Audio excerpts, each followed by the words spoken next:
বিশ্বকাপের ফাইনালের আগ মুহূর্তে আর্জেন্টিনার প্রতিপক্ষ স্পেন, দারুণ এক উত্তেজনা। তার আগে ইউএসএতে শতদ্র দত্ত। সবার প্রথমেই জানতে চাইবো, ঠিক ফাইনালের আগ মুহূর্তে আসা, আসলে অনেকেই তো কথা বলছিল যে আর্জেন্টিনা ফাইনাল খেলবে, কোনো ধরনের বার্তা আপনার কাছে ছিল, নাহলে এরকম একটা রিস্ক আপনি কেন নিলেন ঠিক ফাইনালের আগের দিনই ইউএসএতে আসা?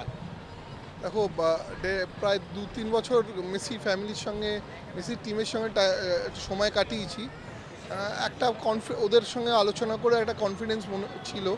প্লাস মেসি যেরমভাবে নিজেকে আস্তে আস্তে করে এই টুর্নামেন্টে নিজেকে আস্তে আস্তে করে তুলে ধরেছিল, আমার কনফিডেন্স ছিল যে এই আর্জেন্টিনা টিম ফাইনাল পর্যন্ত যাবে। আর একটা দেখো, বড় ম্যাচ, তো বড় ম্যাচে মেসি সবসময় ভালো খেলে।